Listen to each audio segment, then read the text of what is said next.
Welcome to A Bevy of Bloods, a fan podcast to the Sydney Swans Football Club. My name's Noddy, joined as always by Stevo, and in this episode number 11, we're going to talk about the game just played against the Magpies, a few general topics in the VFL, AFL, the game ahead against the Dockers, and finish off with all our tips for the rest of the round. So to all you Cygnets and Swanlings out there, fluff up your tail feathers and settle in for a potentially biased yarn about all things to do with our beloved Bloods. On Saturday, the 15th of May, in front of almost 31,500 people at the SCG, the 6th place Swans came up against the 16th place Magpies. And after a slow and quite worrying first quarter, the Swans pushed ahead to eventually run clear by 5 goals, safely beating Collingwood by 30 points, with the Bevy scoring 10, 12, 72 to the Mischief's 5, 12, 42. Okay, Stevo, first impressions, what did you think of that? Oh, look, I'll tell you what, they made us sweat on it, didn't they? I mean, it was a solid enough win. In the end, 5 goals looks good on paper when you look at the score sheet, but I wasn't confident until about 5 minutes to go when Blakey got that goal from the free kick. He went back and kicked the set shot. And it was only at that point that I thought, okay, we've got this because, it was only a couple of goals until then. I think they got us out to a 4-goal lead, that one, and then Franklin got a late one. But yeah, it was a good win, but it could have been less stressful for me, at least watching. And really, I think we could have belted them. If Collingwood had played a different way, it'd have been more of an open game. We probably could have won that by 10 or 12 goals. After quarter time, I was chatting to my brother on the phone after the game, and he said, yeah, I think once the Pies got out to that 4-1 margin in the first quarter, the way they played the rest of it was as if they were trying to win the game 4-2 soccer style. So we weren't exactly in what was going to be a free-flowing, high-scoring game. So to get a 5-goal win, it's a pretty good outcome, I guess. And it's 4 more points towards what we need to hopefully get towards the finals. Yeah, definitely same. I thought we were in for a very long day at the office after that first quarter. But, starting off a game like that against a team that most people would have thought that we should have put away was certainly unsettling. But, we recovered. We ended up playing some pretty good footy, some truly exciting footy at times. Most importantly, as you said, we got the win, and that keeps us in the hunt. So very happy in that regard. What were your key takeaways, mate?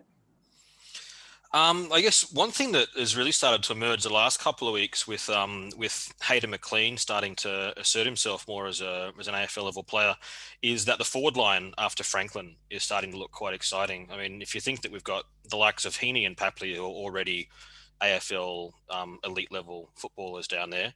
There's a sort of a small and a medium, and then now tools around them. We've got McLean, McDonald has shown some promise and will continue to develop, and Joel Amati in the reserves has been kicking goals. So once Franklin and Reid retire, we've got a very nice looking forward line starting to grow and get some confidence. And then Franklin, I really like the role that he's playing. He's playing a very selfless team role, I think. And the way that he's playing is opening up avenues to goal for other players because he takes up the best defender. He's taking up a very high quality footballer every week that he plays because you have to put someone good on Franklin. You can't just drop your third tall on him because he's going to destroy whoever the poor fella happens to be. And so what Franklin is doing, the way that he's coming out, he's providing a target, but he's not always the main target, which he might be used to in the past. He's part of what is looking like a quite well functioning forward line that's coming together nicely and playing some good football. For mine, we just didn't have enough scoring shots really in the first half. We had 3 in the first quarter and 4 in the second quarter.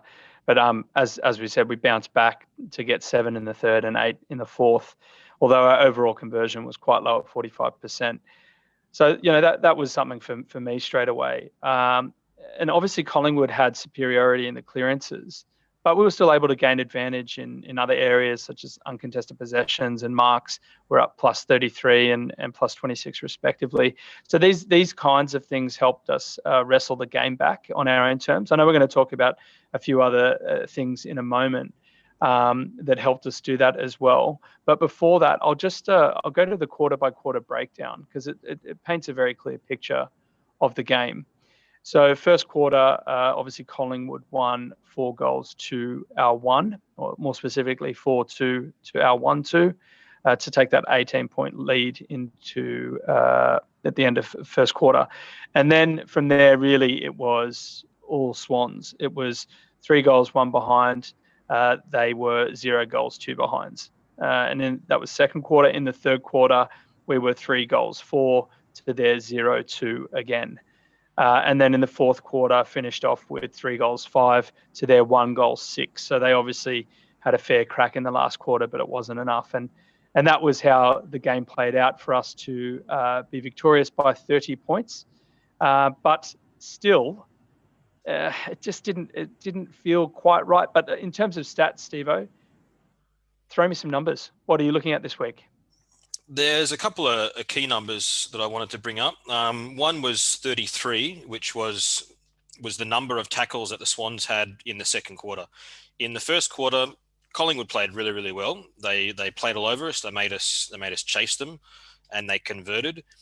But then the thing I really liked in the second quarter was that the Swans worked their way back into the game, and in a similar sort of vein to what happened against Geelong, they were able to really grind back into it. And 33 tackles in that second quarter, including plus 14 differential tackles inside 50 in that same second quarter, was really a strong effort to get us back into the game. And I think that you can't underestimate how important that application is when, especially a young team. And this is what I really liked about it, was that it's a young group. And, you come out thinking we're probably going to have a good win against these guys, Collingwood, respect to them, but they're a team that's struggling this year, and we're on the fringes of the 8 or in the 8, I should say. And then we come out and really play a terrible first quarter, 4 goals to 1, got absolutely cut up in that first quarter in a lot of areas. And then that change in mindset to come out and say, no, we're going to hunt them. We're going to make them play, and to lay 33 tackles in that quarter was fantastic. And then I guess talking about tackling pressure and winning the ball back, I guess spills into the next number I want to bring up, which is 9 goals, 10-64, which is how much of the Swans score came from turnovers on the weekend. So that's 9-10-64 out of 10-12, 72 total. So that means that all but 3 of our scores in that match came from turnovers, which I think illustrates the way that we were playing and, where our scoring's coming from as a strength.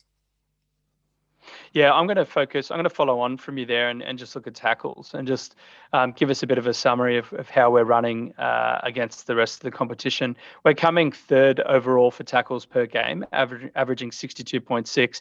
Essendon's coming 1st with 67.7, and Melbourne's coming 2nd with 65. But we're actually coming 1st overall for tackles inside 50, averaging 13.7 per game. Again, Melbourne 2nd, 12.6, and Geelong 3rd at 11.9. So you can see that, until we get our scoring mojo back, and we'll do an episode later where we focus in on rounds 1 to 3 as compared to all rounds after that, as that picture of we started the year off really well, scoring really well, and then we've dropped off a bit. Until we get that mojo back, that confidence, so long as we can keep that tackle pressure up, it'll certainly help us stay in games. But I will say, the game against the Magpies, that stat that I like to look at, the percentage of inside 50s that turns into goals, we were 17.2% and the Pies were 11.10%. So both quite low. It was our second lowest of the year, the same game as the Suns, and the very lowest being the game against the D's last week on 14%. So again, scoring was tough, but as you've brought up, the tackle pressure and the hunt and the effort really kept us in the game. In terms of your favourite moments, mate, what were yours? There was one that really stood out for me, actually, and it follows on again from what we've been talking about now with that tackle pressure, and especially that pressure inside 50, which was really good. It's in the second quarter. It was Papley's first goal. If you're looking at the replay, it was about 12 minutes on the clock left. And the Swans kick, I think Kennedy kicks a long ball into 50. There's a contest. The ball comes to ground. And then one of the Collingwood players, the young blonde fella, I forget his name, really blonde hair. And he's sort of down there, got his head over the ball. Hayward comes in and puts some really, really strong body pressure, which stops him winning a clean ball and getting the ball out to a Collingwood runner and getting it away. And then Swans are able to lock it in there a bit. And then Hayward, the Collingwood player who is pressured and sort of semi-tackled, is still on the ground. Hayward jumps up like within a second or two of going to ground. He's straight back up, gets himself into a dangerous space. He's 5 meters away from the Collingwood opposition player who he put the pressure on before that bloke's even got off the ground. If you watch it on the replay, it looks really good from behind the goal camera. in the replay. You can sort of just track as he moves around, and then he gets in a good position, taps it onto Papley, who snaps a great goal around his body, and that to me is just so indicative of what makes Hayward a good player, but also just the Swans in general with that inside 50 pressure that they put, because that goal didn't come from any sort of, flashy mark or individual skill brilliance. It came from really, really hard work and these so-called second efforts where you make an effort, you go again, second effort, third effort, fourth effort. Commentators talk about it often, and that's what they mean. And that really shows a really strong second effort from Hayward in that one to get that goal for Papley. And then the other one, this isn't really a moment, just a comment about the ground. I mean, watching on the TV, it looked terrible. There was a rugby union game the night before, and it looks like they only cleared up half the field, like as if you'd been to a party and you wake up in the morning and there's cans and bloody bags of potato chips and various crap all over the floor, and you just have the next afternoon's party without even cleaning up from the night that come. It was an absolute mess, and I don't understand why it looks so bad. I mean, you were at the ground. Did it look any better live, or did it look equally bad live? I don't know. Oh, it did. I mean, it did. I didn't really notice it, to be honest. But we're from where we sit, we stare into the sun. It was quite a sunny day. That's the other thing. The broadcast didn't really capture that until the second half. But it was a swirling day with wind, but it was certainly sunny. So, look, I couldn't. I mean, you could see it if you focused in on it, but certainly watching the replay, yeah, you could see that there were remnants of rugby union there. But I watched a few highlights of that game, and there wasn't a very big crowd. So, yeah, I don't know. It's I can see what you mean though, because I think we were speaking off air, and too many lines on an AFL pitch can actually be a bit confusing for the viewer. I think you were saying, Stevo? Just quite disorienting, because if you think of sports that do have a lot of horizontal lines on the field, like rugby union, rugby league, American football, it's quite challenging because you're constantly tracking your head backwards and forwards, and so to have all of these lines, it can get quite dizzying in a way. Like if you compare to like European football, like soccer football, they don't have all of this stuff on the field. And imagine watching a game of soccer with the ball going backwards and forwards all the time with a line every 10 meters. It'd be pretty dizzying, I think. But yeah, I'm just a bit surprised that a professional stadium would be managing back-to-back events that are clearly going to impact in that sort of way. It was really strange for me. And then they finally put the VFL guys on afterwards. But anyway, we can follow this up in the coming weeks, and if we find out an answer, or if someone lets us know, that'll certainly help us. I think I think John Noble is the guy you were talking about, the blonde-headed player. The smaller back there. My favourite moments, man, I got a couple. It's got to involve Chad Warner, obviously. I love the Chad. His goal is about halfway through the third quarter. Pendlebury kicks it into the 50, and basically, I think Dawson puts a bit of pressure on it in the contest and brings it to ground. McCartan grabs it and clears it outside of our defensive 50. It's down, sort of heading towards the member side of the wing. Lizard flies, misses, so it has a good crack, but it comes to ground. Rowbottom gathers, then Rowie handballs to Florent, who handballs to Wicks, who does a beautiful little inside kick towards Hayward, who does a lovely handball over his man to Buddy, who then handballs selflessly to the Chad. Doesn't bother putting on the Shepherd though, because he obviously had enough confidence in the Chad to run through, and that he did. He ran through and goaled from about 15 metres out, and I just thought that was an awesome end-to-end goal involving a lot of youth and a couple of one senior player there really. The other moment is Papley's second goal for me. It was really just sort of a moment of individual brilliance around a few other players helping, but that was also about 10 minutes left in the third quarter. Papley's energy to break through at pace and then push away from side bottom, and then follow up with some really hard running to receive the inside 50 from McLean, and then convert it into that shot on goal. I just thought it was an awesome effort, and yeah, it goes to your point about us having some of these really exciting forwards shaping up for the future. Just want to have a quick shout out to Cyrus, as a friend visiting from Melbourne, who is a mad Magpies supporter, joined us from second half in the O'Reilly stand. So thank you very much for putting up with the rabble. We got the chocolates this week. I'm sure your boys will get us over us in the future. But yeah, thanks for coming, and I hope we weren't too bad for you. I think we were pretty well behaved this time, so that's nice. I've got one quick what if, mate. what if we just kick some more goals to boost our percentage? Oh, It would have been nice. Yeah, it would have been nice to get a percentage booster. But I guess, I mean, the way Collingwood were playing, it probably wasn't going to happen, was it? They weren't playing a very free, open, conducive to quick ball movement type of football, were they? I mean, Lloyd and Rampy had a field day across the back because they could pick everything off because there was no Collingwood players down there a lot of the time. Yeah. Speaking of players, mate, let's crack on to the ABOB medal, which is our we both choose the 5 best Swans players on the ground using 5-4-3-2-1 scoring system, with 5 points being the best. So Stevo, kick us off, mate. Who are yours? Okay, my best five points went to Isaac Heaney, 4 points to Callum Mills, 3 to Jake Lloyd, 2 to Hayden McLean, and 1 to Tom Hickey. Awesome. I had 5 points Callum Mills, 4 points Isaac Heaney, 3 points Dane Rampy, 2 points Justin McInerney, 1 point Hayden McLean. So I think we had Heaney, Mills, and McLean the same, and we diverged on Lloyd, Hickey, Rampy, and McInerney. So let's talk about Heaney, Mills, and McLean first, mate. Kick us off, mate. Why did you choose these three guys where you did? Oh, look, and it was a tough game. I think we talked about this before as well earlier, that it was a tough game to actually pick a best on ground. I think we had a pretty good contribution around a whole bunch of players. And actually the ones that you've put in there that I didn't have, which was Rampy and McInerney, they were guys. McInerney. Yep, I always get that wrong. McInerney. No, you got it right. I got it right. Did I get it?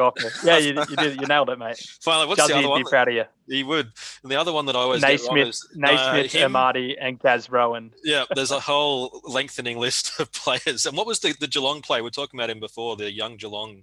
Quinton Narkle, you called him Nagel or something. You've just been in Finland too long, mate. All of these names, because the Finnish language, for the non-Finnish listeners out there, the Finnish language is very easy to read. So every single letter will sound the same every single time you say it, and that's a guarantee in the Finnish language. So I read these Australian names like they're Finnish words and come up with this garble which no one can follow. Anyway, Isaac Heaney had a fantastic game.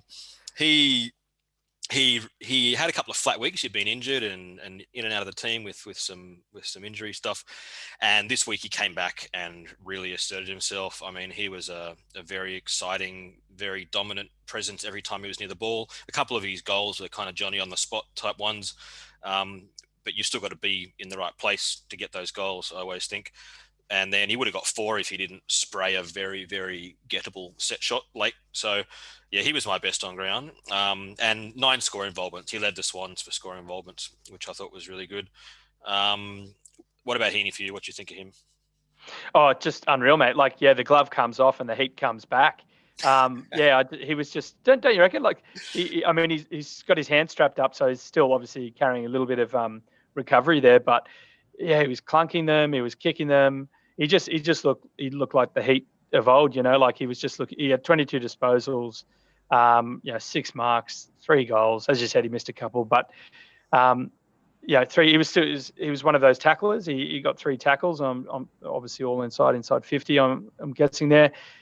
He just looked good. He just had one of those days where he looked good. So that's why I had him at 4.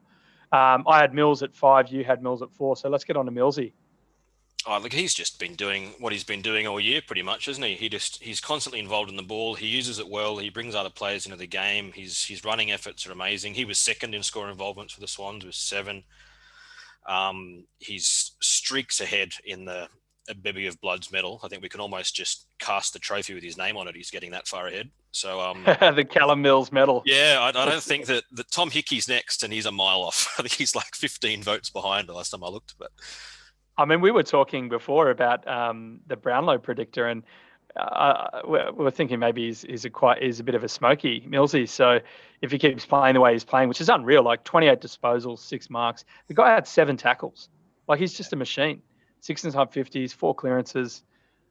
Man, I mean, the fact that we've seen this sort of like him take, we all knew it was there. He had the ability, he had the potential, but it really is unfolding in front of us, and I know he played a few games in the mid last year, but for me now, I had a not question marks. I knew he'd be a good player, but to see him sort of really, play the way he's playing in the midfield makes me feel so much better, knowing that, maybe he is the player to take over Josh Kennedy, as that tall inside bull.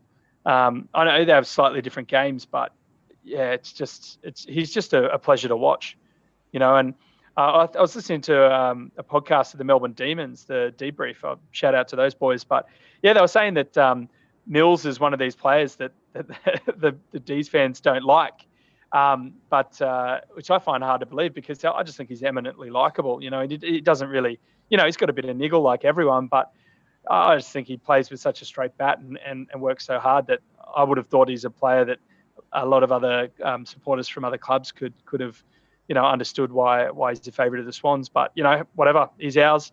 And, we're lucky to have him, really, is my point, my long-winded point there. that was the point. They probably just saw that they didn't get him because it was Melbourne who bid on Heaney, and then the next year they bid on Mills, and they got neither of them. So maybe that's what. And they got Oliver and Petrarca, and we were talking about that as well after the episode we did last week. So these 4 players of interest for the Swans and the D's, Heaney, Mills, Petrarca, and Oliver. It's going to be interesting to see how they play out over the years. But anyway, this is a review on the Collingwood game, so we probably should leave the D's where they were. Hayden McLean, mate, tell me about him. Oh, fantastic. I mean, he is, in the last couple of weeks, he's really started to assert himself as a strong marking target on one hand, but also a very elite runner who is running very, very hard to open up space and provide options. I mean, the thing that I like a bit about him too is he's got a little bit of a strut, like a sort of confidence in the way. Like he'll take his mark, and he's got this body language about him which shows that he looks like he's feeling very good about the way that he's playing and confident to go and put himself in those positions to take those contested marks. As that role. But then the other thing which he's doing, which I guess it's very hard to see on TV, and at the game it's also hard because you tend to follow the ball and stuff when you're watching footy. That's just how we work. But his running is absolutely top of the list. If you go back over, he's played 6 games this year, and in terms of kilometres run in a match, he has been in the top 3 for the Swans in 5 of those 6 games, and he's been the top runner for the Swans in 4 of those 6 games, including against Collingwood, where he ran 15.3 Ks. And against Geelong, he ran 16.7 kilometres. And to put that in some context, 14 to 15 is already like high for a midfielder, like very, very high. So Mills is one of our other very strong runners. He's usually running about the 14 to 15-ish. And McLean is just really, really working hard, which I think is great to see, and looking very, very settled in the best team now. He's got his opportunity. Yeah, I mean, wow. Like a couple of things that back up your points there, that he's working hard, but playing with a bit of confidence is, I mean, that tackle he did on Dacos was awesome. It was a little bit like he could have played for the Waratahs the night before, like he lined him up and hit him. And I mean, Dacos got the kick away, but it just reflected the effort. A key forward, any other key forward would probably have given up, but he fought hard and made the tackle. And you can see that in his numbers, as you just pointed out, he's working incredibly hard. The other thing I think I saw at one point, it was in the second half, he gave Buddy a bit of a rub to the head. I was like, I didn't like, just that. Yeah, well played, mate. It wasn't a bum tap, because that's your typical, yeah, well done, mate. But it was a bit of a rub to the back of the head. So I know that I think in certain cultures you rub the belly of Buddha to have good fortune, but maybe you rub the back of Buddy's head to be able to play the way you're playing. And Hayden McLean is playing incredibly, like nine marks, right? So I know that they weren't all inside 50. He was very active around, like as you're saying, he's running up and down the ground, so providing leads deep into the mid. But yeah, 6 tackles, working hard. 18 disposals, chimed in for 1 goal. Unfortunately, he kicked 2 behinds, but that first one probably could have been a goal. But he's still developing. He's young. So behinds do help. It's part of the process. But yeah, just incredible. And it goes back to your point. You were talking about how the future of our forward line is looking good, and if McLean can build up some confidence this year, and then we've got players like McDonald and Amadi, doing well in the VFL. They're ready to chip in next year, and then who knows? Maybe we get Paddy McCartan, maybe we don't. We're not sure, but it certainly leaves you feeling quite well. I mean, obviously you can never fill the void of Buddy, but yeah, it's looking good. In terms of the players that we had separately, tell me about Lloyd and Hickey, and then I'll tell you why I chose Rampy and McInerney. Sure. I mean, Lloyd, I think his game across halfback was very good. He got a lot of the ball, but he also used the ball very, very well. And I think he made good decisions, and he gave us quite a lot of stability across the back there. Him and Rampy both did really, really well across the half-back line, and then bringing the ball forward into attack. And then Hickey, I mean, he just keeps on doing what he's doing, doesn't he? He played against Grundy, who is, I think, fairly universally considered to be one of the top 3 rucks in the competition, along with Max Gawn and Nick Nat from the West Coast. And once again, he did not disgrace himself by any means. In fact, the only stat I think that he lost against Grundy this week was the hitouts. And hitouts, I mean, we've talked about this a bit earlier in the year. Is a very marginal statistic. A lot of the time, it doesn't necessarily show impact on a game a lot of the time. But what he did do is he had 8 clearances, which was first for the Swans, and 16 contested possessions, which again was first for the Swans. So out of his 19 disposals, he's got 16 of those 19 are contested. And I think that the value that he brings to the ball once it gets on the ground is far more than we could ever hope for at high level, getting the little ruck tap down. So yeah, 1 to Tom Hickey. Yeah, I mean, I almost had him in there as well, but I went with Rampy over Lloyd basically for the same reasons you said. I just thought that, except obviously Rampy, not Lloyd, but yeah, I mean, he had 20 disposals, 10 marks. He was just a bit of a pillar back there, wasn't he? Or they both were really. McCartan was quite good as well. And I think that goes to your point that the type of game that the Magpies played, where they were sort of flooding a lot, it was quite defensive. It did leave the likes of Rampy, Lloyd, and McCartan a little bit of space when they ended up coming forward, so they were able to do a little bit what they wanted. But yeah, I just thought Rampy was a cool head back there, and just thought he played well. He probably deserved to have been picked in the past couple of weeks. I think you did as well. You got him in the past couple of weeks, but I hadn't yet, and I just thought it was time for me to recognise Rampy for the role he played. About that time, I think it was in the first or the second quarter, maybe the first quarter, where Myercheck goes for goal, and Jordan Agoe ends up marking it, and Rampy's obviously sticking on Jordan Agoe, and then Hickey's the tall there to whack the ball, like to spoil it through for a behind, and he mishits it, and Jordan Agoe marks it, and then he runs on and gets a goal. And Rampy just shoots Hickey the biggest, the foul eyes, like, what are you doing, mate? You're killing me here. But yeah, so that was a funny moment. Listen, I chose Juzzy. I think it was his best game he might have had. Not certainly this year. Maybe not last year. He had a great game against the D's up in Cairns last year. But 24 disposals, 7 marks. Didn't kick a goal, but yeah, ever present, like 4 tackles, 7 inside 50s. And he just looked very active, running up and down the wing, just looking more and more at home. So that's why I chose Juzzy there. If you don't have anything else, mate, for the ABOB medal, I'm going to crack on to our fantasy update. No, that was it. Yeah, carry on. Awesome, mate. All right, so I'm going to give a quick update on our AFL fantasy team, a bevy of bloods consisting solely of current Swans plus a few ex-Swans to help us cover the injury crisis that we are feeling in a fantasy sense. So in terms of the score, in round 9, ABOB scored 1,487 points to rank 69,425th within that week, which leaves us sitting overall 71,896th.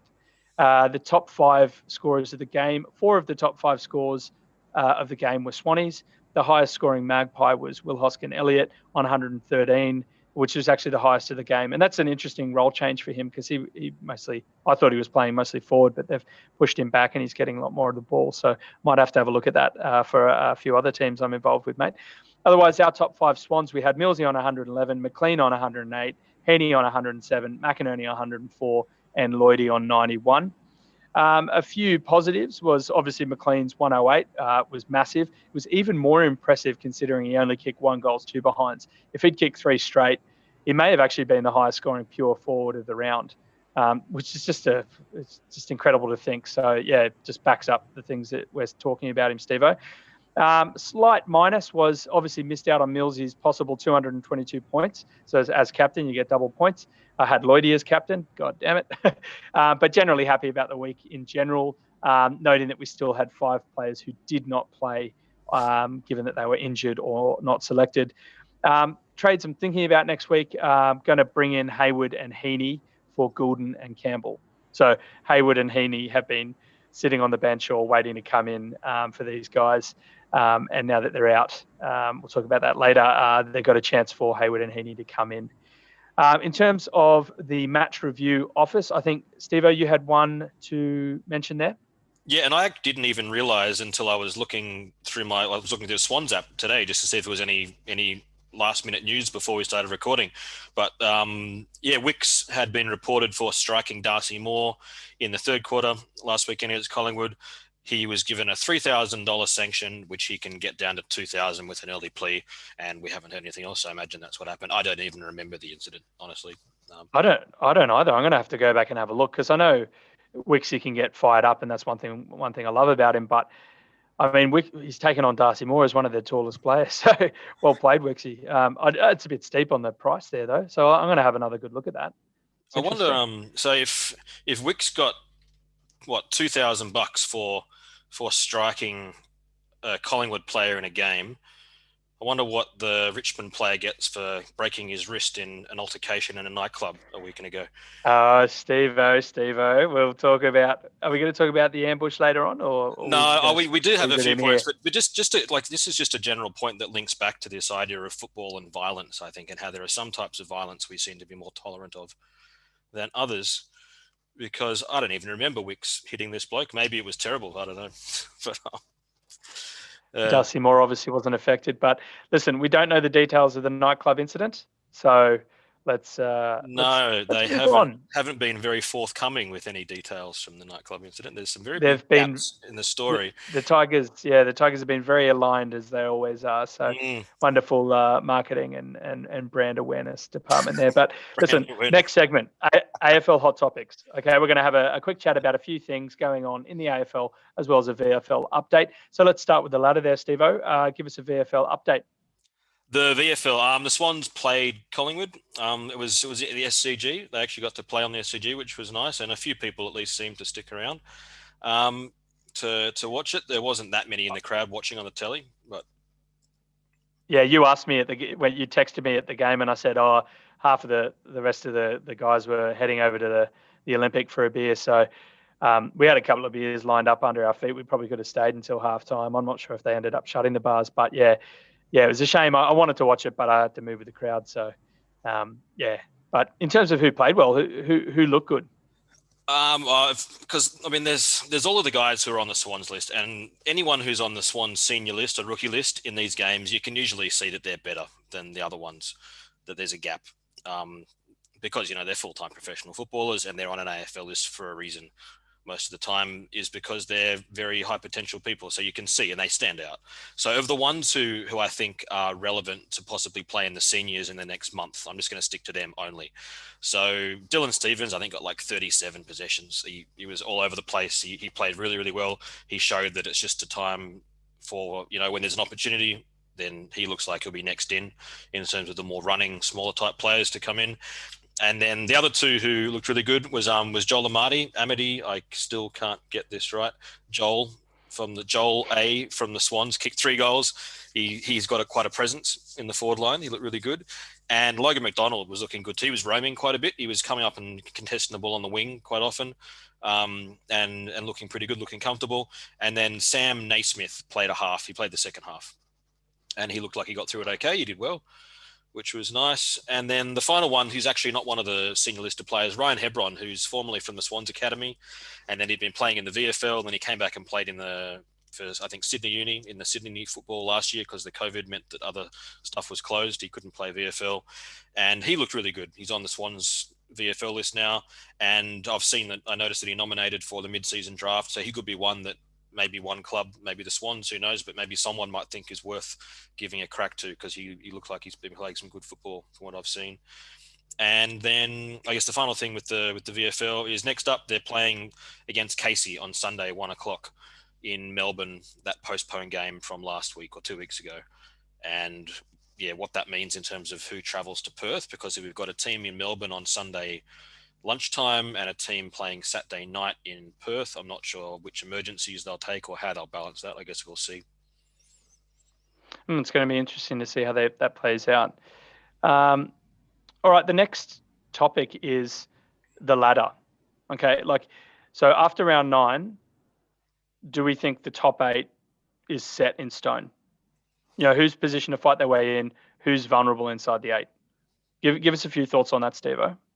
I'm inclined to say yes, the top 8 is locked, and I'll explain why in a moment. The 2 teams who I think are probably the most vulnerable in the 8 is the Swans and the Tigers, I would say. And then the 3 on the outside of the 8 that could maybe push their way through if everything goes right for them is GWS, Fremantle, and St Kilda. So I'm going to say that no one outside of that group of teams plus the current top 8.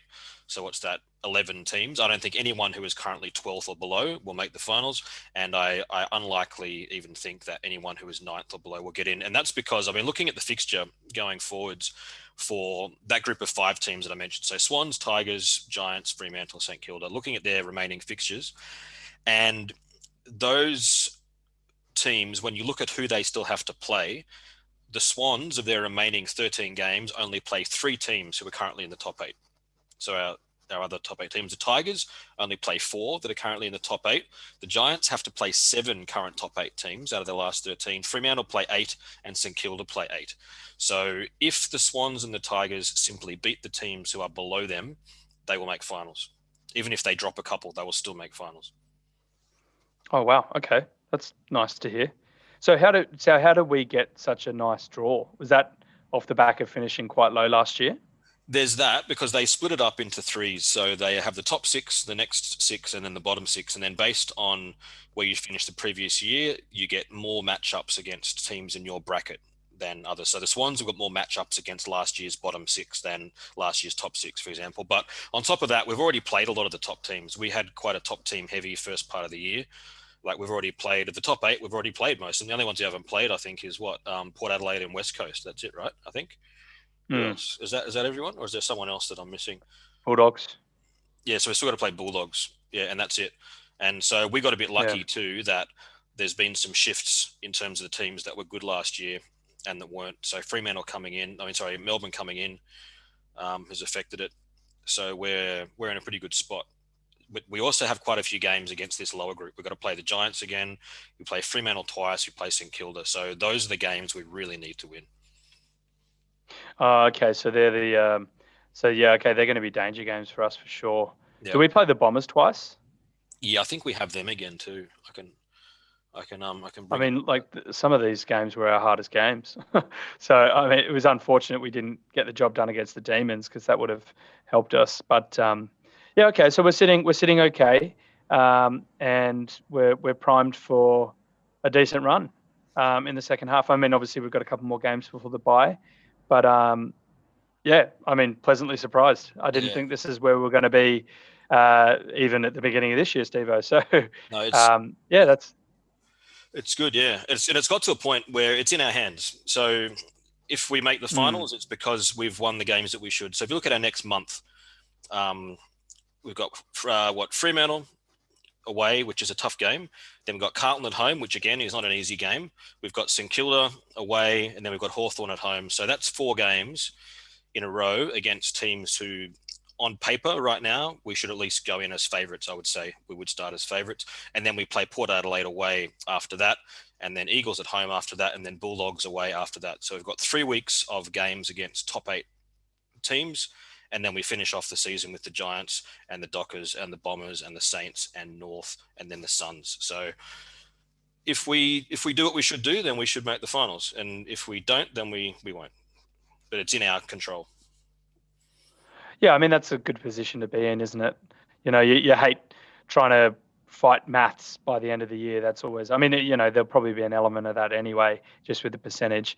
The curious calculation method of the percentage system, as we were talking about off air.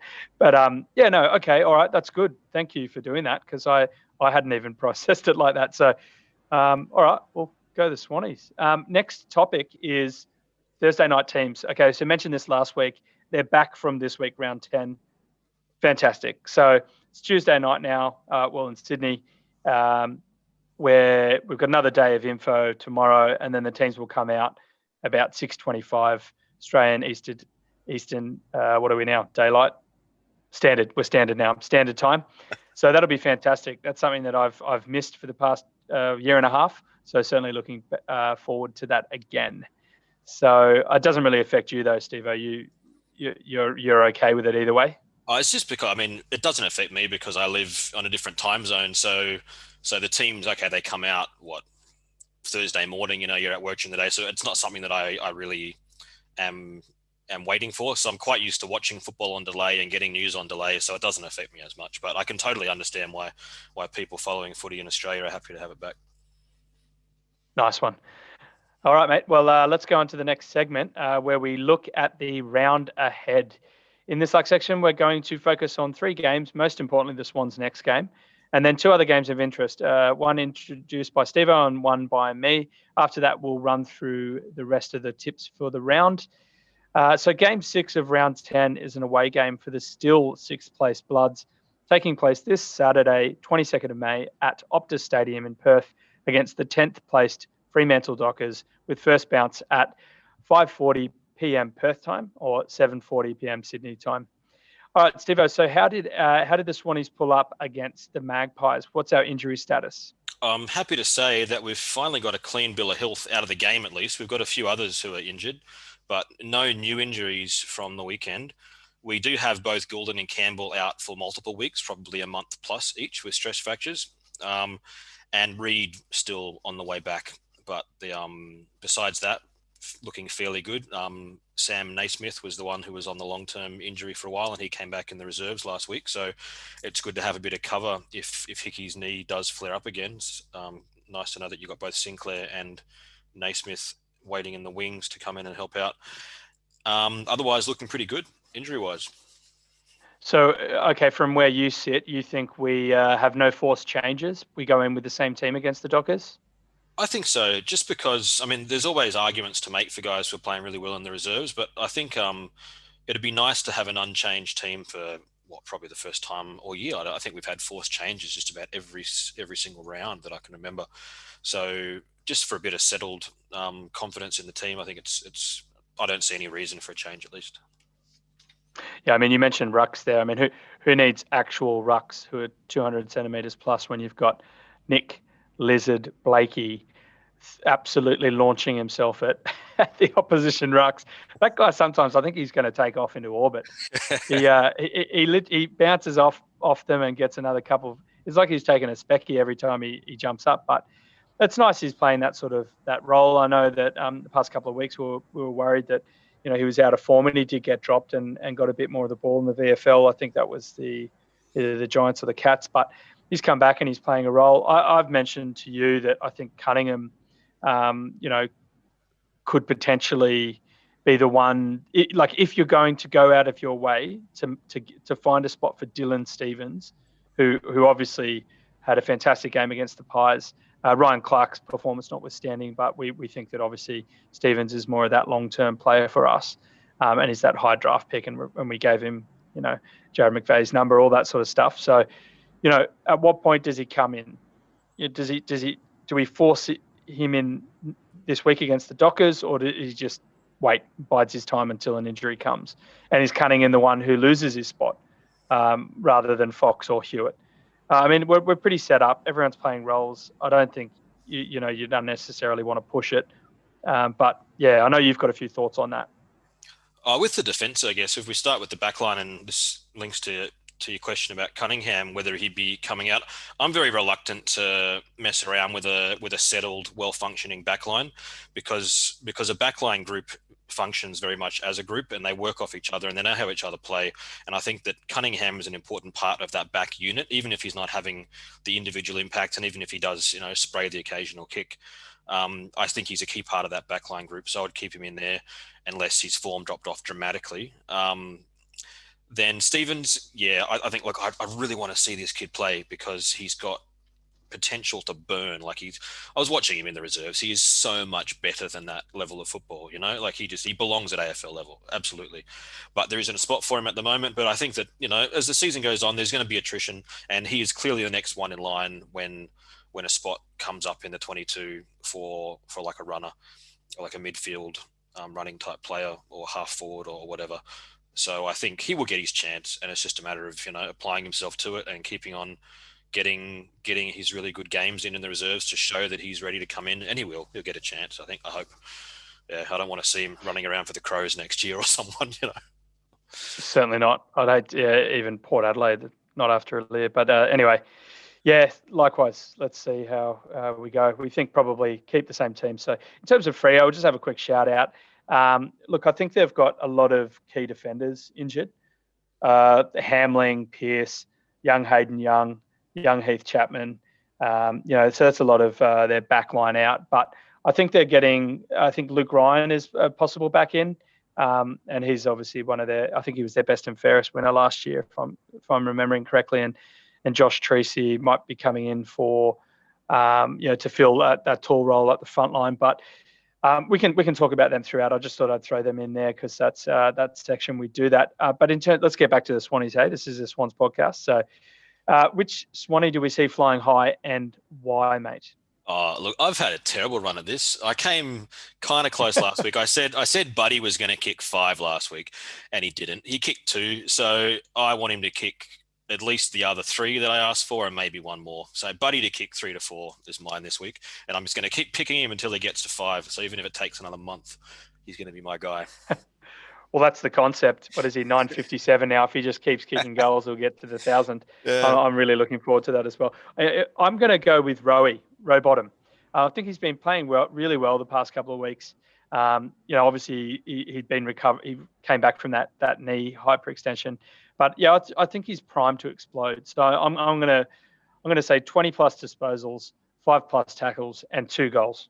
Okay, so I'm going quite deep there with my prediction, but I just got a good feeling. I think he's been playing really well, and I think he's going to have a fantastic game against the Dockers.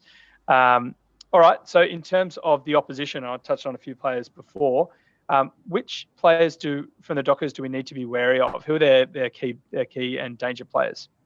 I'm going to say David Mundy, the evergreen David Mundy. If we don't pay him respect, he can get under your guard and really do some damage. He's one of those players that he gets a lot of the ball, and he's so effective with how he uses the ball. And it's always tempting to think about, the Nat Fyfes of the world, and of course they have a massive impact. But David Mundy is a guy that if he gets a free run, will chop us up. So yeah, Dave Mundy. He puts us all to shame, doesn't he? He just is looking as good as he ever has. But yeah, what a player, what a career.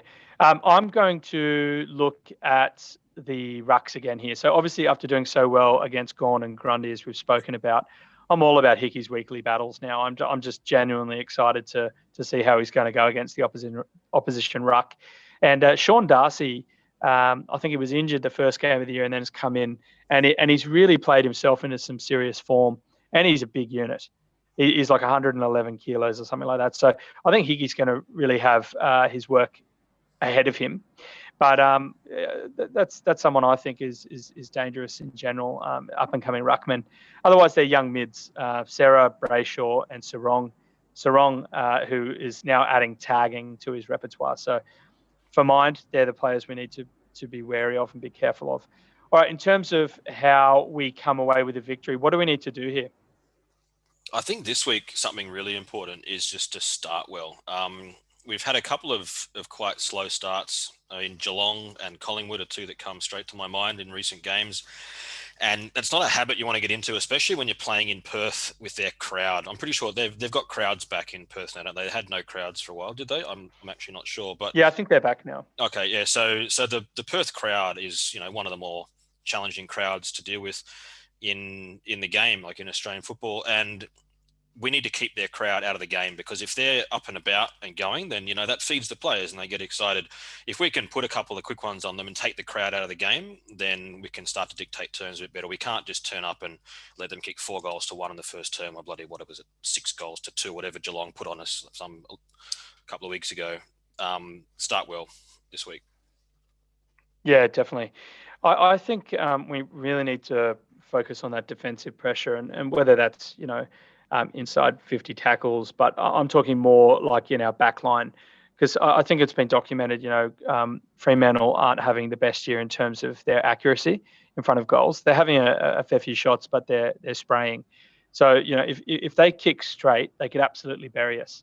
So we need to be very mindful of that and make sure that we're switched on to limit their shots on goal, I think. At the same time, same as you, Matt, I want to see a solid 4-quarter effort, because we've had good 3 quarters. But yeah, our first quarter in the past couple of weeks haven't started well, right? Obviously. So just want that solid full game effort, and obviously we need to improve our conversion ourselves. So if we can look at, getting maybe 3 to 4 goals a quarter, making sure we're getting that, I think we'll need it, because I think Fremantle are averaging 10.7 goals and 13 behinds a game at this stage of the season. So if we don't kick at least 12 and then make sure that we're putting pressure on them to continue kicking crookedly, then it's going to be a very long day. So yeah, that's what I think. All right, we're going to have a look at the recent form line and the head-to-head. So Fremantle, as the home team, they have 4 wins and 5 losses. They've had a win, loss. The Swannies have had 6 wins and 3 losses. We've had a loss, a win, a loss, and a win.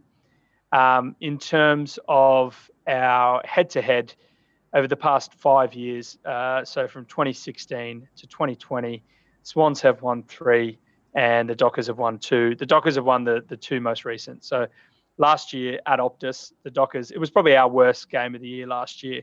The Dockers beat us 50-19. The year before that, we lost in the wet by 1 point, again at Optus, 52-51. And then before that, it was a bit of a one-sided affair with the Swans, 111-52, 143-39, 137-47. The Bloods getting all of those wins, and they were at the SCG, and Domain. So if you don't look at the 2 most recent games, then you would say that the Swans have the Dockers measures. But obviously the Dockers are in a bit of a rebuild as well. They've got a nice, young, exciting list, but they just haven't really been kicking straight. So as you've brought up, they're hovering on the edges of the 8. So this is certainly very much a danger game for us, I think. With that in mind, though, Stevo, who are you tipping?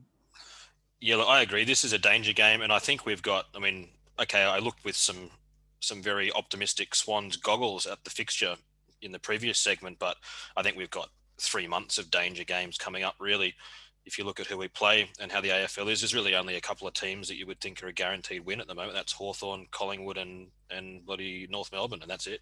Everyone else is a tough game. Even Collingwood was no pushover. So, having said that, I think I am going to tip the Swans with a reasonable amount of confidence. And I also want to congratulate you on the best tongue twister I've heard for a while. You just said before, and you got through it without even pausing almost, continue kicking crookedly. And I have to really think to say that. I've written it down even on my screen so I could continue kicking crookedly. Wow, that's a good one. But Swans. That's a little bit like red leather, yellow leather there. Yeah, I think I'll have to re-listen to it, because I feel like I was really hacking my way through it. But yeah, I'll take it, mate. You did Thank it with you very much. with absolute elegance. You cruised through. Continue kicking. Cheers, crookedly. mate. Yeah. Cheers, mate. You're a legend. Swans I'll continue kicking. Yeah, I'm going for the Swans here, mate, as well. Same reasons. But yeah, also noting your point that it's not going to be easy, and certainly not going to be easy if we let them start well, especially with that crowd that you spoke about. So, yeah, Bloods to win. Fingers crossed. All right, Stevo, if a group of Swans is called a bevy, then what is a group of Dockers called? I think the formal term according to the internet, is a gang of Dockers. Like, because Dockers, especially foreign listeners, might be wondering why we even have a team called the Dockers. What does it even mean? It's dock workers. And so Fremantle is a port city in Western Australia. It's a really big port area. So they're called the Fremantle Dockers because of the port, which is confusing because we have a team called Port, but still. Anyway, so a gang of Dockers is a group of dock workers. But then I thought that was kind of boring, so I thought I'd come up with some other ones. A union of dockers, because they're very typically highly unionised dock workers. Australia's got some history around that. Or a disappointment of dockers, if you want to think of their AFL performance in the past decade and a half they've been in the AFL, or on the last Saturday in September when they lost that grand final and poor Nat Fyfe just couldn't kick a goal. They were a dismay of Dockers that day. Oh, they're quite negative ones. Maybe just they're for the Dockers fans positive. out there. They're coming together. They're a positive, that's a union. Yeah, shout out to Mark, who's Dave is sort of my brother-in-law, for want of a better term, brought his mate. So Dave is an Eagles fan, and Mark is a Dockers fan, and those guys came along to the Cats game. I should have shouted out after that when we did the episode, but yeah, I don't know if Mark would enjoy a disappointment of Dockers.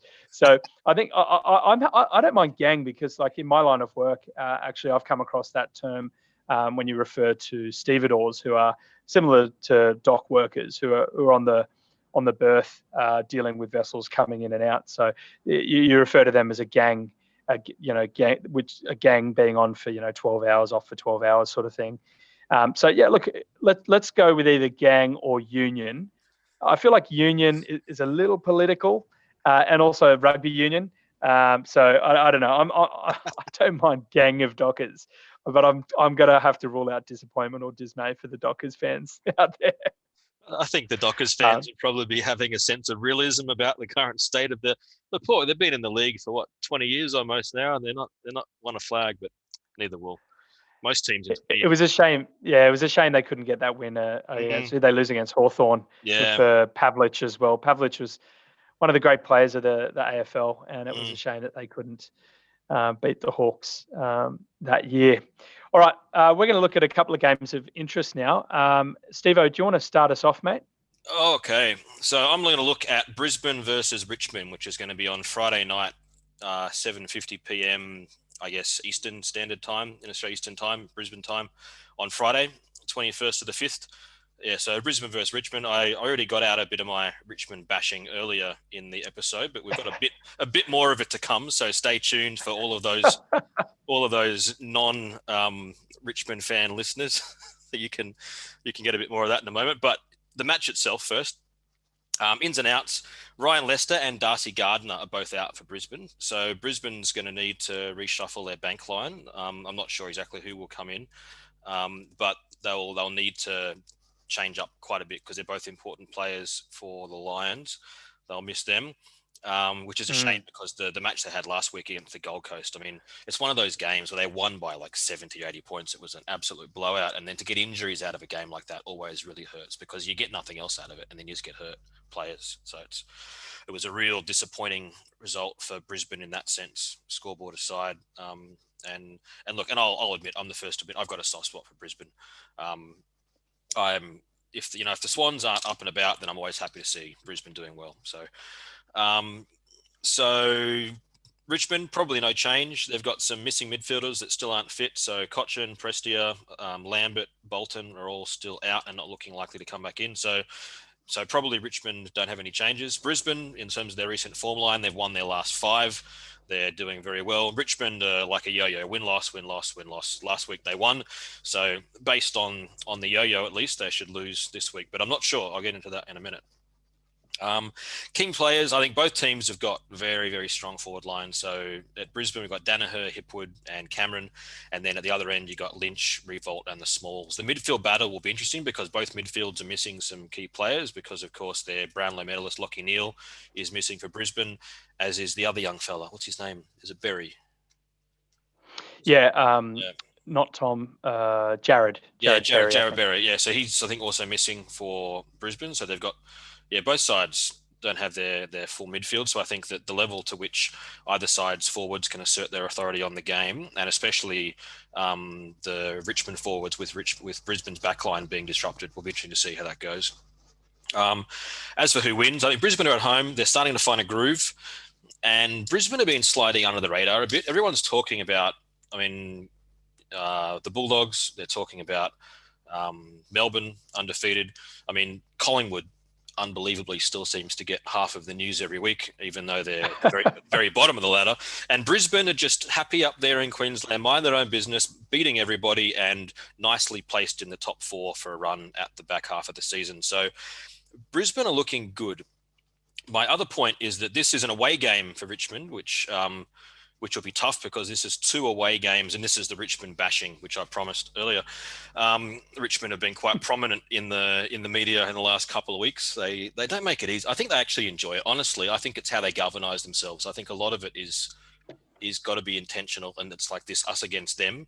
They did the same thing in the hub last year. I think they do it well. So I actually don't think they're being deliberately sooky or belligerent. I think it's more an internal thing that they like to have. But anyway, they played away at Marvel Stadium last week in the Docklands, and didn't we all hear about it? The coach said he hates going there. Richmond people don't go there. 18,000 people only turned up at a Melbourne home game for the 3-time premiers, which was amazing. And they play 14 games a year at the MCG anyway, including one which is an away game against Geelong. So I think it's about fair. But anyway, all that said, I'm going to tip Richmond actually, because I noticed that we've got a lot of quite similar tips in the rest of the list, and wouldn't it be boring if we all just had the same tips all week? So I'm going to tip Richmond to get an upset actually. Yeah, Richmond. Okay.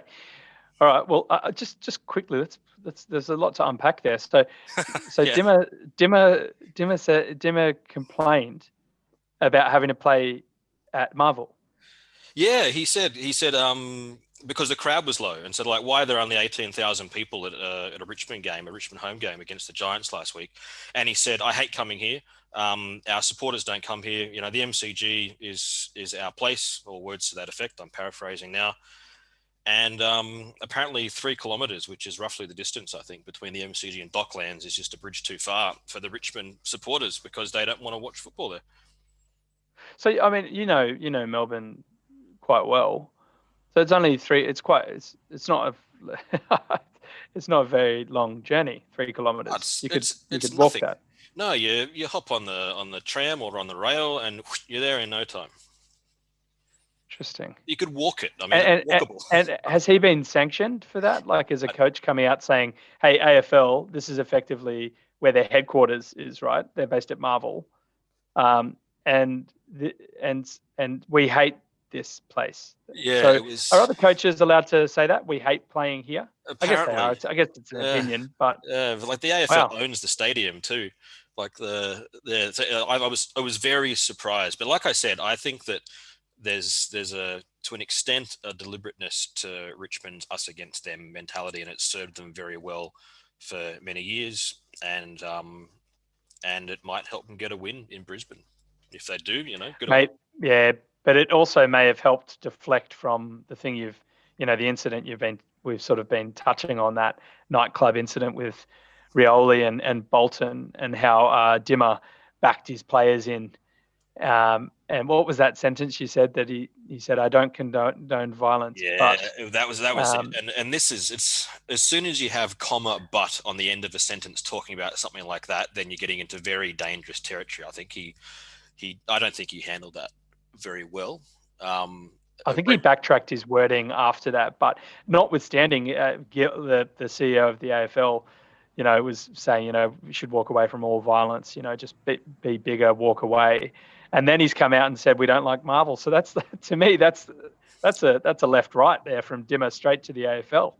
Yeah, I mean, we're not condoning violence, but that seems like a 1-2 combo, don't you think? Yeah, you're not condoning violence, but exactly. It's been a couple of weeks of quite interesting sort of public image stuff out of Richmond, and it's interesting that it's happening at a time where they've not been winning so much, and what the motivations for it are. I guess we'll see. Yeah. You think Hardwick is deflecting his poor form? No, I don't think he's deflecting poor form. Comparative poor form. I think he's. This is a bit off topic now, but I think that he's building a bit of a fortress rather than deflecting poor form. He realizes his playing group needs a bit of a boost, and so he's building the walls around and saying, "Right, help me defend them." That's my guess, at least. I don't know. Maybe not. Who knows? But interesting. We'll have to see how they finish. But yeah, so I'm tipping the Tigers. Tigers. For the record, I'm going Lions at home. Yep. All right, I'm going to introduce the Giants and the Eagles game. So we've got the ninth placed Giants, GWS Giants versus 7th placed West Coast Eagles at Giants Stadium in Sydney on Sunday, the 23rd of May from 1:10 p.m. local time, Sydney. Injuries. Okay, GWS have a big list of key players. They've got 6 starters out. They've got Davis, Cogs, Canelio, Toby Green, massive out. Bruce, their new ruckman, Lockie Keefe, key backman, Perryman, who just did his hammy. So they're massive outs. That's like some of their core players. I think Nick Haynes, Reed, Sam Reed, and Brent Daniels are all possible to come back. Jeremy Finlayston is over his 1-game ban, so he is due to come back as well. In terms of how they go with the ruck, I think it's going to be how Mummy feels, because he crazily somehow is still the first choice ruck there, but good on him. But they've got some great youngsters coming through, obviously, with Matt Flynn and Kieran Briggs, so I think either of those guys could have a crack against Nick Nat and be good for their development. In terms of the West Coast, you look at their list, they've got probably about 3 to 4 of their starters out. So Yo, Shuey, Duggan, and Vardy. I mean, he could, or he may or may not be in the best 22 on any given day. I think Hearn and Liam Ryan are likely ins. So it's a bit unlucky for the Eagles that had been playing, because they've had a couple of wins. They've been starting to come in form. They absolutely smashed the Crows last week. So whoever makes way for Hearn and Ryan, maybe feel a bit stiff, but you have to make way for those players. In terms of the last 5 and their win-loss, so GWS beat the Swans by 2, lost to the Bulldogs by 39, beat Adelaide by 67, beat Essendon by 2, lost to Richmond by 4. And I was gutted because I picked the Giants. Anyway, so their win-loss, they've won 4 for the year and lost 5. And those 3 of those losses were against top 8 teams, Melbourne, Western Bulldogs, and Richmond. In terms of the Eagles, they beat Collingwood by 27, lost to Geelong by 97, incredibly. Beat Fremantle in that local derby there by 59, beat Hawthorn by 38, beat Adelaide by 30. So I think they're playing pretty well recently. They've had 6 wins overall and 3 losses, and 2 of those losses have been against other top 8 teams, the Western Bulldogs and Geelong. In terms of key players for both teams, for the Giants, considering the players they've got out, I'm going to go with Jesse Hogan, their new full forward recruit, Jacob Hopper, Tom Green, Callum Ward? Callum Ward. Yep, Ward. Let's call him Wardy. Nick Haynes and Lockie Whitfield. For the Eagles, I'm going with Kennedy, Darling, Allen in that forward trio, Tim Kelly, Liam Ryan, who's probably my favourite player, and Jeremy McGovern, all key players for the Eagles there. In terms of what the Giants need to do to win, or just a general comment about them, look, they really need to rally because they've got their 2 captains out, basically. Canelio's their starting captain. He's out with shoulder, I think, for another 6 weeks or so. And then Toby Green also shoulder, I think he's 4 or 5 weeks. So I think they're saying Josh Kelly is probably going to be the one who steps up. But, he's definitely going to need the support of players like Whitfield and the ex-captain Ward, who I think might still be in the leadership group, but definitely was one of the key captains with Phil Davis a couple of years ago. So he knows what to do, and he leads from the front anyway. So even if it does end up being Kelly, he's going to have support around him. So what the Eagles need to do really, before round 8, when they won against Hawthorn at the MCG, the Eagles had lost all of their away games. So they lost against the Bulldogs, they lost against the Saints, and they got smashed against Geelong. They were all away. So what they need to do is show that they can win against a decent team away to be serious contenders. With that in mind, I'm going to pick the Eagles because I just think the Giants are far too depleted with their injuries. It should be close, but I think the Eagles will win. Yeah, me too. It's a tough call to go over there and beat them in there. No, hang on. It's in Melbourne, though, isn't it? It's in Sydney. Sorry, it's in Sydney. Yeah, we're playing in Perth. We can't all be in Perth, can we? Yeah, I think you're right. Yeah, I think the Eagles need to get that away win against a reasonable team, and I reckon they will. So you're going to go the Eagles? Yep, the Eagles. Okay. All right, mate. I'm going to finish up with the rest of the round here. So game 1 is, as you've already introduced, Lions and Tigers, and you are going Tigers and I'm going Lions. So we differ on that one. Game 2 is 13th place Blues versus 17th placed Hawks at the MCG on Saturday Arvo. I'm going the Blues. Yeah, definitely. Blues. Game 3, we've got the third place Cats versus the 14th place Suns at GMHBA. I think I'm saying that right. Cardinia Park down in Geelong. Saturday afternoon. I'm going the Cats here. I looked it up actually. I was curious as to what that even is, and it's like a an insurance Geelong company, isn't it? health insurance or something. Yeah, so that's what it stands for. If anyone's wondering, yeah, Cats. That's what. So that's what it actually. GM. Yeah, it's like Geelong Medical Health Benefits Association or something like that. Not exactly that, but something like that. Wow. Okay. Yeah. Thank you so much. That makes so much sense. I guess I could have just looked it up, but I was always, I'll just bash my way through this word that I don't really know what the meaning of is. But thank you very much, Stevo. Yeah, I looked that up last week. Yeah. You're a legend, mate. You're All right, welcome. game 4, we've got the 15th place Crows versus first place Demons at Adelaide Oval on Saturday twilight. Got to go the Demons there for their 10-0. Yep, I agree. Demons gonna 10-0. Good on them. They're going to rip the lid off, and things are going to get seriously real for them.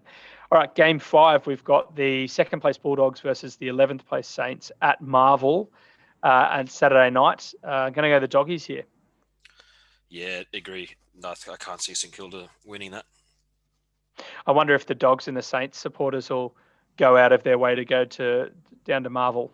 Must be so far for everyone living in Melbourne to go to a different ground. Anyway, sorry, stop bashing the Tigers. Gotcha. Game 6. We got this is the Dockers and the Swannies. We're both picking the Swannies up the Bloods. Game 7, we've got the 9th place. Oh, this is the Giants and the Eagles, and we are both going the Eagles there in the upset win in terms of the home team versus the away team. Game 8, we've got the 16th place Magpies versus the 5th place Power at the MCG Sunday twilight. I'm picking the Power, mate. So am I. And do you reckon if the Power get up, they're going to sing the song in their prison bar shirts again? I mean, they've set a precedent. It'd be interesting to see if they do it at the MCG against the Magpies. And I will just go back to my mate Cyrus here. I spoke to him about this in the pub before the game. Why is Collingwood so passionate about what another team's jersey looks like? And he made a few good points that Collingwood have been playing longer in the black and white, and it's only ever been black and white. Whereas if you go back through history and look at what Port Adelaide wore in the very early days, there was a mixture of pinks and magentas and blues before they settled on the black and white an early version of the prison bars around 1902. So in that sense, the Pies have been wearing the black and white, their version of the black and white, for 10 years longer. So, I acknowledge what Cyrus said, but I still find it. So he said to me, what if the Swans played, I think it's South Fremantle, who are the Bulldogs, but they have the exact same strip as us. They've got a red V, so they're effectively red and white. He said, how would you feel if the Swans played them? And I said, well, if we played them there, we'd probably wear predominantly white and they wear red. And then if they played us in Sydney, we'd wear red and they wear predominantly white. And he said, "Oh, whatever, mate." Basically, so yeah. So this is it. There's no basis. It's certainly a passionate. It's passion. It's passion and it's history, and you have to acknowledge that. But I think the AFL need to step in and. It's getting pathetic. It's like it's becoming a little spat between two kids in the schoolyard about which one had the toy first, and now they've both just lost their minds. It's getting I was on Port's side to a point, but now it's just becoming such a petty little spat that I really don't care if either of them ever get what they want, to be honest. The funny thing is, like, I know that I'm not a Port fan and I don't know the history, but I really like their jersey. I think that the addition of the teal in its current form in that V just looks awesome. Obviously they're going to have to wear their away strip. It'll be the grey with the white and the black V, which I also think is a cool jersey. So I don't know. I think once a year they should be able to wear it in the showdown if they want. Yeah, and the Pies shouldn't be able to say shouldn't be able to block that. But how is it an issue? I'm like we spoke about 2 weeks ago. I'm just gobsmacked that this is an issue. Yeah. We probably I apologize, listeners, for touching on it again. But anyway, relevant because we just played the The Pies, and because the next game is the Pies and the Power. All right, game 9, we've got 12th place Bombers versus the 18th place Roos, who had their first win of the year last week against the Hawks. Anyway, this game is at Marvel on Sunday twilight, and I'm going to pick the Bombers. Yeah, it might be the last win for the year for the Roos.